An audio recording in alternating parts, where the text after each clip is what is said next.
From Washington, D.C., this is the Muslim News on Muslim Network TV. Assalamu alaikum, I'm Hena Zuberi. First, the headlines. Police say Oklahoma gunman targeted, killed his doctor.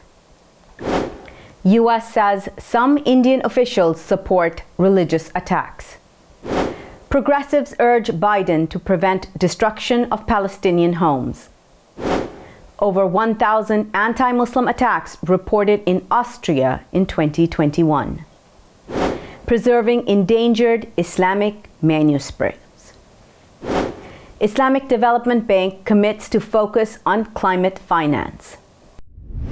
On Thursday, Tulsa, Oklahoma police said that the gunman who killed 4 at a local hospital center this week targeted and killed a doctor who recently performed surgery on him. Authorities discovered a letter on the suspected gunman, whom they identified as Michael Lewis. The letter clearly showed that the suspect intended to kill Dr. Preston Phillips and anyone who got in his way, Tulsa Police Chief Wendell Franklin said.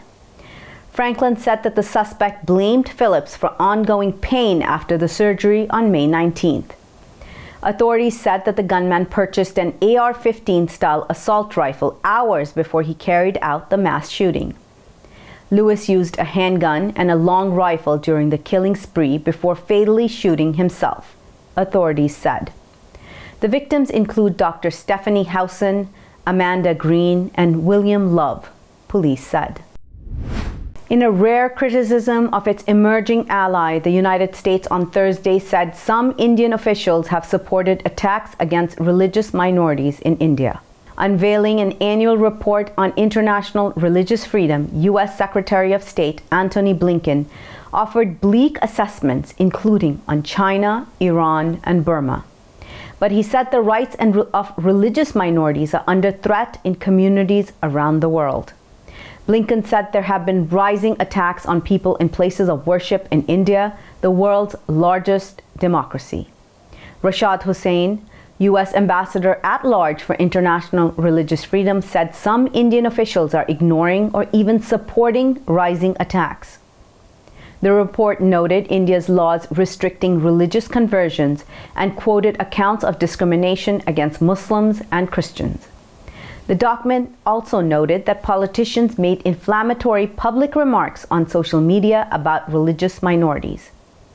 India has denounced the U.S. Commission on International Religious Freedom, which has repeatedly recommended the U.S. State Department put India on a blacklist.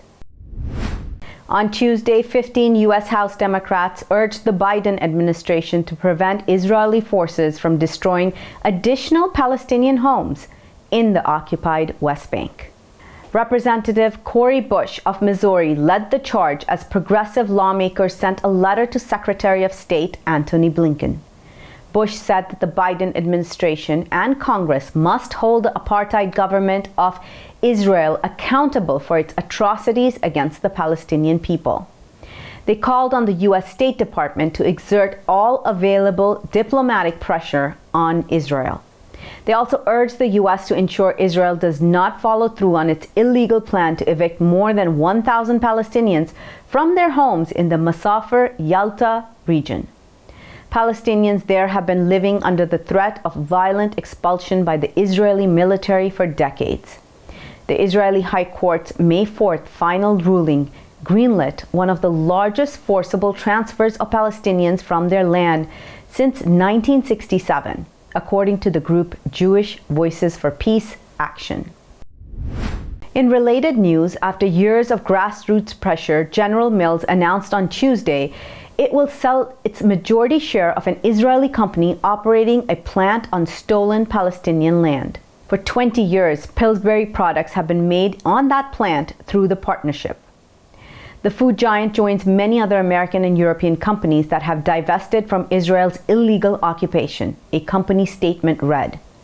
General Mills said its decision to divest its 60% stake in Budan Holdings was centered on strategic choices about where to prioritize our resources to drive superior returns.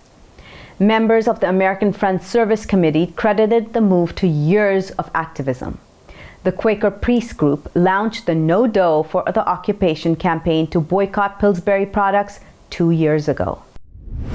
A nearly 500-page report released this week recounts the moral and legal wrongs the American and Californian governments have inflicted upon their own black citizens. On Wednesday, California's first-in-the-country Reparations Task Force released the document detailing how slavery touched nearly every aspect of black life in America. It also noted that this produced innumerable harms still felt today. The report offers a comprehensive look at the extensive damage and impact of slavery and generations of discrimination on Black Californians and African Americans.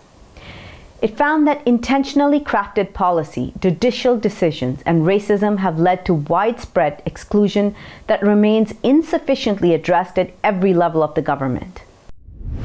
Workers at a Massachusetts McDonald's restaurant intentionally put bacon on a fish sandwich ordered by a Muslim woman, a civil rights group said Wednesday. The Council on American Islamic Relations filed a discrimination complaint on the woman's behalf with the Massachusetts Commission Against Discrimination. The complaint reads, "It is common knowledge that Islam forbids Muslims from eating pork." It alleges the McDonald's employees willfully added bacon to the woman's food to offend, humiliate, and cause distress to her and her young children. The incident occurred last June at a McDonald's restaurant in Chicopee, about 80 miles west of Boston. The complaint seeks monetary damages and for McDonald's to better train its workers. Nazim Kadri is an Arab Muslim of Lebanese descent who plays a forward for the Colorado Avalanche in the NHL. The team is in the NHL playoffs and won their second-round Western Conference semifinal series against the St. Louis Blues. During these games, Kadri has experienced anti-Arab and anti-Muslim hatred. On May 21st, during Game 3 of the Western Conference semifinals, Kadri and St. Louis Blues defenseman Cal Rosen crashed during play. The hit resulted in Blues goaltender Jordan Bennington being injured, forcing him out of the series. Kadri was not assessed a penalty and no further action was taken against him by the NHL. Yet since then, Kadri has since been subjected to social media attacks about his Arab identity and Muslim faith. He's even received death threats from St. Louis Blues fans. In international news, we'll share the situation of Islamophobia in Austria after the break. Stay tuned and we'll be right back after these messages.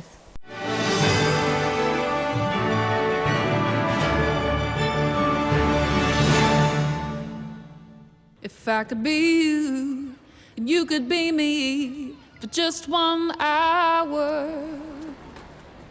If we could find a way to get inside each other's minds. Walk a mile in my shoes. Walk a mile in my shoes.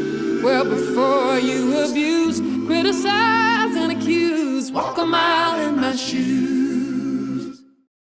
There are 16 million children struggling with hunger in America.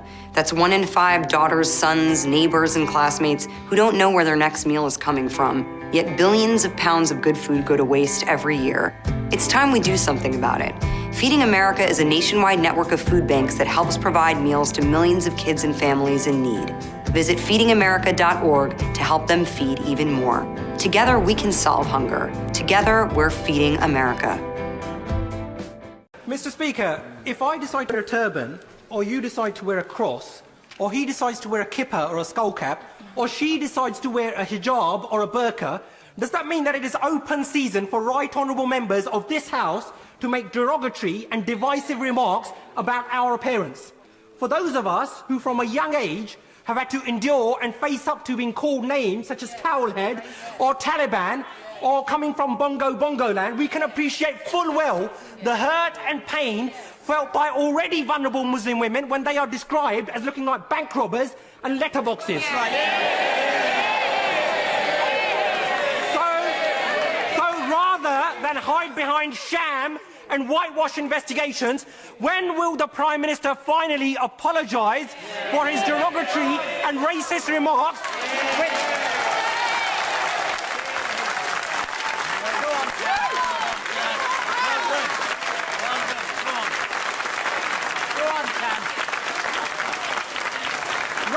racist remarks, Mr. Speaker, which have led to a spike in hate crime. And given the increasing prevalence of such incidents within his party, when will the Prime Minister finally order an inquiry into Islamophobia within the Conservative Party, something which he and his Chancellor promised on national television?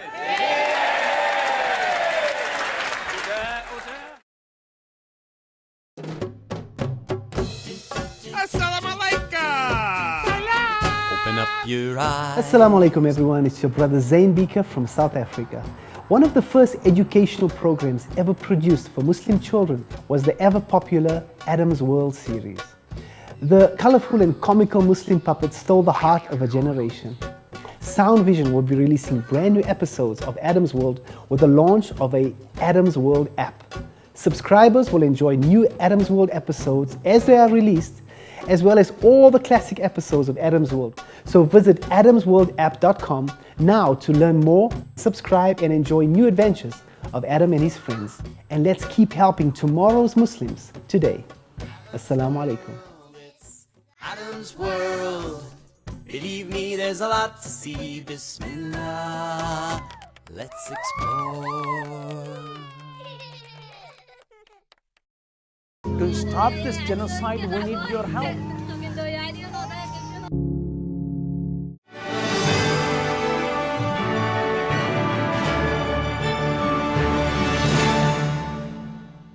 Welcome back. Austria saw 1,061 incidents of anti-Muslim racism and Islamophobia last year, according to a new report released Thursday. The report released by the Austrian Documentation and Counseling Center for Muslims shows the majority of attacks took place on digital platforms. The report noted 69% of anti-Muslim racism, verbal and physical attacks was targeted at women, while 26% was targeted at men. In many incidents, women wearing headscarves were verbally harassed, and in some cases they were subjected to physical assaults. While over 65% of attacks against Muslims were carried out on online platforms, more than 34% happened in various areas of social life.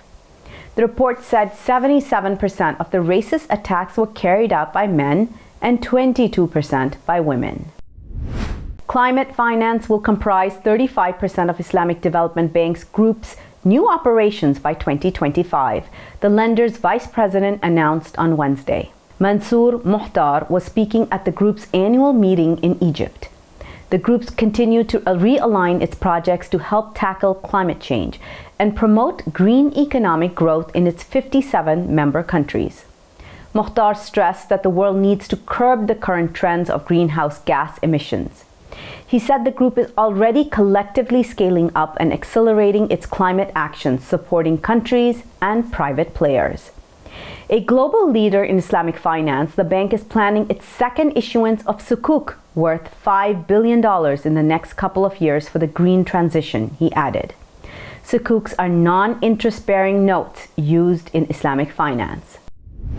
An Arab NGO has documented 148 Israeli rights violations against Palestinian journalists in the occupied Palestine territories last month. In a statement Wednesday, the Journalist Support Committee said in May there was a surge in attacks on Palestinian journalists by Israeli forces and settlers. The committee termed the attacks as an attempt to prevent Palestinian journalists from covering Israeli assaults against Palestinians and their holy sites. According to the NGO, Israeli violations varied from arrest, intimidation, shooting, verbal and physical assaults to car ramming incidents. It said 11 journalists were detained by Israeli forces in the West Bank during May, while 5 others remained in custody without trial. One of the high-profile attacks was the shooting of veteran Al Jazeera journalist Shireen Abu Akleh on May 11th. A CNN investigation found evidence that suggested her murder was a targeted attack by Israeli forces. Israeli authorities did not comment on the NGO's report. A group of scholars and a university library's digitization specialist traveled to Senegal and Mali to preserve and digitize 6,000 pages of handwritten Islamic manuscripts. In the summer of 2018, Samba Kamara traveled to his native Senegal to the home of the Halpular people in the semi-desert region of Futa Toro. Kamara is a teaching assistant professor in the Department of African, African American, and Diaspora Studies in the UNC's College of Arts and Sciences. He's investigating the influence of Islam on West African popular music. Pular is a Fulani language. It is the first language of millions of Halpular people throughout West Africa. Kamara partnered with Associate Professor Mohammed Wanzandi and the University Library's digitization support specialist Carrie Benan on the project.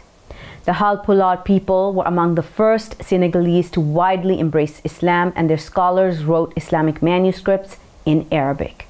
They also used Arabic script to write poetry in the local language known as Ajami. On Thursday, Kuwait's foreign ministry summoned the U.S. Embassy's acting charge d'affaires over tweets published that supported homosexuality. The U.S. Embassy in Kuwait tweeted, "All human beings should be treated with respect and dignity and should be able to live without fear no matter who they are or whom they love." POTUS is a champion for the human rights of LGBTQI persons. Kuwait said it handed the charge d'affaires a memorandum rejected what was published. The emirate stressed the need for the embassy to respect the laws and regulations of Kuwait and its obligation not to publish such tweets. Homosexuality is punishable by law in a number of majority Muslim countries, including Kuwait. Coming up next after the break is our in-depth analysis segment, so stay tuned and we'll be right back after these messages.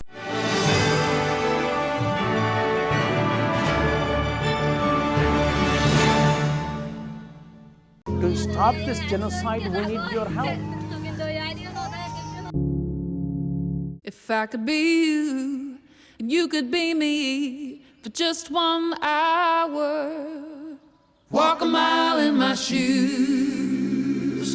Walk a mile in my shoes. Assalamu alaikum. This is Imam Malik Mujahid in Chicago. Just like you, I was moved by that Allahu Akbar lady.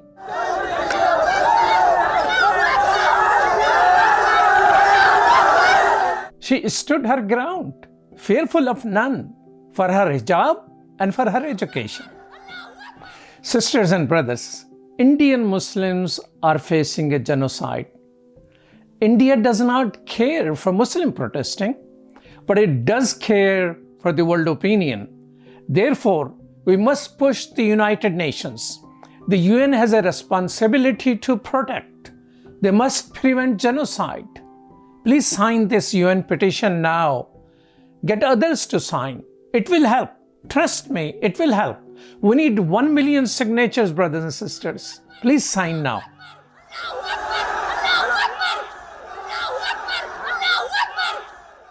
Despite the development of a COVID-19 vaccine, millions around the world will not have access. We need a vaccine that's free and available to everyone, everywhere.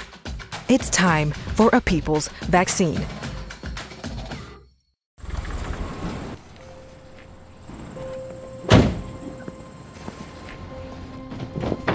Dad, they took over my bedroom. Come on, come on.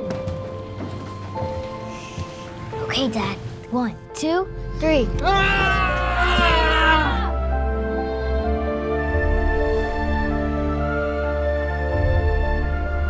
Dad!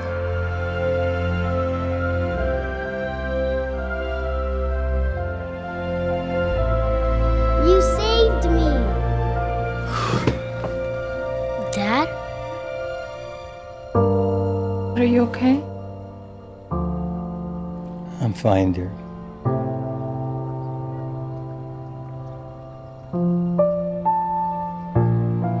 Your hero needs you now, and AARP is here to help. Find the care guides you need at aarp.org/caregiving. We are Justice for All. Headquartered in the heart of downtown Chicago, Justice for All is a global humanitarian initiative dedicated to raising awareness for human rights concerns impacting vulnerable minority groups. Our diverse team of staff and volunteers, led by Imam Malik Mujahid, work tirelessly to help Justice for All achieve their goals.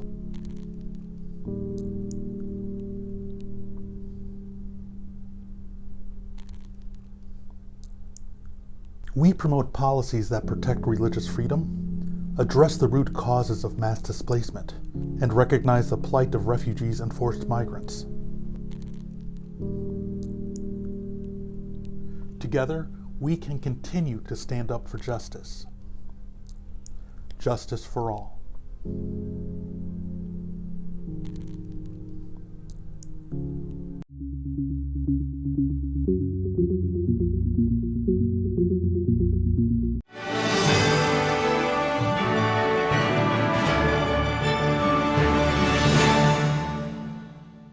Welcome back.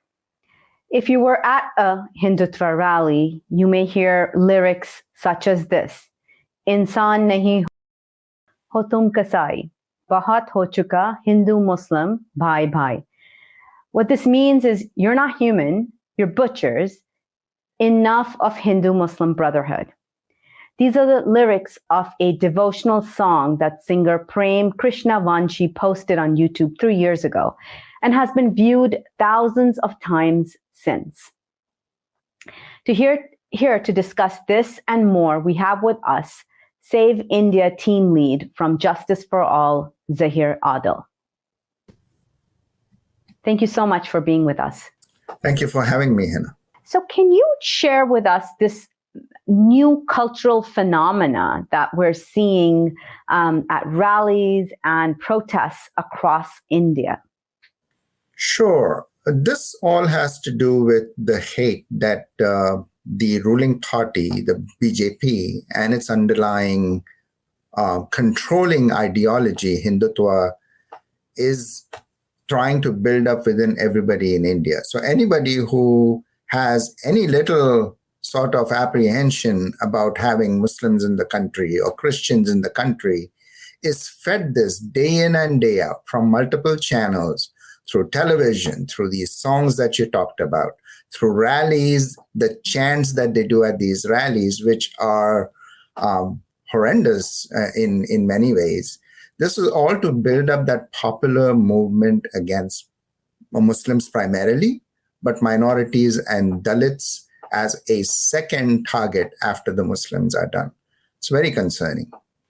And going back to this song, now Hindu-Muslim Brotherhood, this was a call since the past 75 years against the British, where the Hindus and Muslims of the subcontinent joined together to free themselves off British occupation. What has changed so drastically in 75 years? That's an excellent question. For 75 years, we've always had an acceptance of minorities within India. As in many countries, India always had a soft majoritarianism there. We always had to, we were aware that Hindus were a majority population, but at the end of the day, there was mutual respect. If somebody knew that you're Muslim, they would respect that situation. They would accommodate as best they could. And all of that happened under the rallying cry for all Indians, Hindu, Muslim, bhai, bhai, hum sab ek hain, we are all one. Hindus and Muslims are brothers and sisters. But beyond that, if you see for the last 90 years, the RSS has been always trying to have this Hindu nation. This is not something just to do with Hindus being the majority, but Hindus ruling over others in many, many different kinds of ways. So now, since the BJP has come to power, especially under Narendra Modi, they finally have that chance of bringing this out into the open. And they're doing that. So this is not something new. It existed, but it was suppressed because the RSS was not allowed to come to the fore for so many years. And the BJP, the last time the BJP was in power, they at least had some intellectuals. But this time they have people who are completely taken over by this building a Hindu nation plan of theirs. So they are just following that plan. And unfortunately, Muslims are in the way because it's the largest minority. Once the Muslims are done, as I said previously, it would be the Christians and the Dalits too, because they do want to get back to the old caste system in Hinduism, where the Dalits are pretty much considered untouchable and expendable. Now, this has a lot of parallels with Nazi Germany. I know you have been working on these parallels and reporting on them.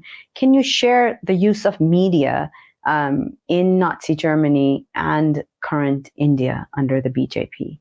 Yes. Under the Nazi regime in Germany, they used media at the best way that they could at that time. So they had films which actually spoke of anti-Semitism against the Jews, and they built up they tried to at least build up a popular movement against Jews, trying to project them as the other within Germany, trying to project them as the source of all problems within Germany, being sellouts, essentially, not being there for the German cause or for Germany as a nation. That is multiplied 100-fold in India. At that time, there was no social media. Information was slow to get across. And things that happened in Germany stayed in Germany at least for a few days before it was able to get out. Not so anymore. With social media and all the professionals that are working this for the BJP and the RSS, this information is getting out very, very quickly. The danger in that is that there's a large Indian diaspora sitting in many different countries. And these people are also being affected, and they are being affected right here in North America, in the United States and Canada. So just think of it as Goebbels' plan multiplied many, many fold. Now, just yesterday, the State Department released its report on international religious freedoms. The section on India had quite a few pointed statements. Please share with our audience what you thought of the report. Yes, sure. The report, I believe that this time around with the International Freedom Report is better than it has been in previous years. And that is not just a coincidence.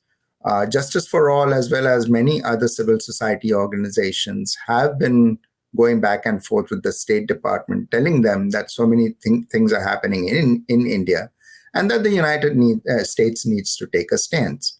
However, the report is far from complete. For the one major thing, it completely misses out that there is an underlying ideology that's driving it. It does not refer to Hindutva. It does not refer to the fact that this ideology is now pervasive in the ruling party in India.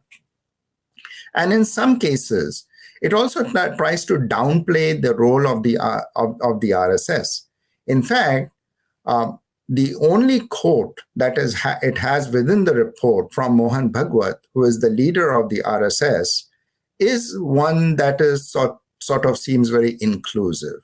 So I believe that the State Department report this year around is better than it has been, but it still needs to go a long ways before we begin to recognize India and the dangerous trajectory that it is heading in. We are getting back at the State Department, at least replying to the State Department, saying that where we feel that they have missed, and hopefully they will issue a correction.